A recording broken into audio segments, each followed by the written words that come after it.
వివాహం గురించి చాలా సంబంధాలు వచ్చి అయినా కానీ నేను చేసుకొని లేదంటే ఆ అమ్మాయికి బలహీనత అలాగా చేసుకొని అన్నయ్య కల్లా అనింది. అయ్యగారి దగ్గరికి వారాలు వచ్చాను, కైకి వారాలు వెళ్ళాను. వారాలు వెళ్తే అమ్మాయి ఇన్ని వారాలు రండి అన్నారు.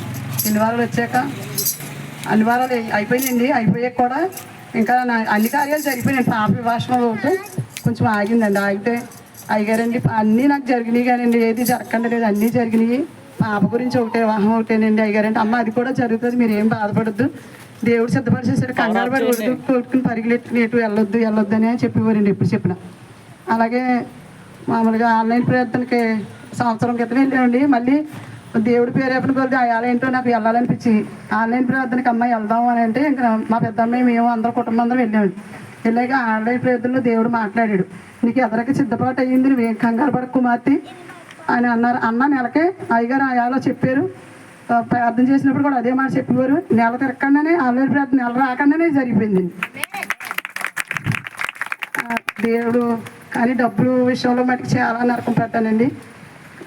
తల్లిదండ్రులు ఉన్నా నాకు నేనట్టే ఆ దేవుడే నాకు ఉండండి సాయం చేసి. నేనే తండ్రి శనివారం పెళ్లి కుదిరిందని చెప్తాను అయ్యగారికి వెళ్ళాను. వెళ్ళేటప్పటికి వాక్యం ద్వారా దేవుడు మాట్లాడు, అమ్మా నువ్వు ఎందుకు ఏడుతున్నావు, డబ్బుల గురించి ఎందుకు నువ్వు బాధపడుతున్నావు, వాళ్ళని వెళ్ళి నువ్వు ఎవరిని అడగొద్దు, నీకు ఎవరు సాయం చేయరు అన్నా సరే నాకు ఏంటో అయ్యో 10 రోజులే కదా ఉంది 15 రోజులే కదా ఉంది అని ఎవరిని పెడితే వాళ్ళని ఏదో దగ్గరగా తెలుసున్నా కూడా అలా అడిగేదాన్ని. నేనే ఎంతోమందికి సాయం చేసేదాన్ని, ఎంతోమందికి నేను అప్పులు ఇప్పించేదాన్ని. ఏమైనా దగ్గర లేదు 10 రోజులే ఉన్నది లగ్గపత్రి పెట్టుకెళ్ళాలి కదా అని బాధపడితే మా బావగారి ఆయన కూడా నీకు పెళ్లి రోజునే ఎంత ఇస్తాను లక్ష్మి, వద్దు ఇప్పుడు ఇచ్చినా కానీ అలా ఖర్చు అయిపోతా, నీకు పెళ్లి రోజునే నేను ఇస్తాను, పెళ్లి రోజునే ఇస్తాను తండ్రి నాయన వాక్యం ద్వారా మాట్లాడావు, నీ మాట ప్రకారంగా నేను ఉంటున్నాను కానీ అయినా ఎంతో అయ్యలేదంటే అప్పుడు ఆ కైకురాన్ని మాట్లాడేది దేవుడు, నీకు అసలు 1 రూపాయి కూడా లేకపోయినా నీకు దేవుడే సాయం అవుతాడు, దేవుడే సాయం. అలాగే అసలు నా దగ్గర 1 రూపాయి లేదండి, లేకపోయినా కానీ దేవుడు ఎంతో ఘనంగా నా బిడ్డకి వివాహం జరిపించేది.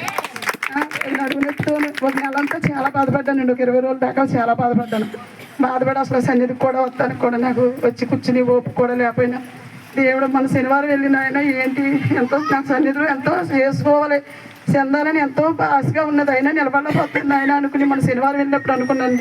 అలాగే నా దేవుడు నా నడువునొప్పి కూడా స్వస్థపరిచారు. పెళ్లి కూడా చాలా ఘనంగా జరిగింది. నా పాప వచ్చినప్పుడు చెప్పి అందరికీ స్వీట్లు పంచి పెడదామమ్మా అన్నదని నేను ఆగానండి, అందుకని చెప్పలేదు. లేదా మొన్నే అసలు 5 నెలలను చెప్పేయాలి. ఈ సాక్ష్యం దీవించిన కాక దేవుడికి వందనాలు.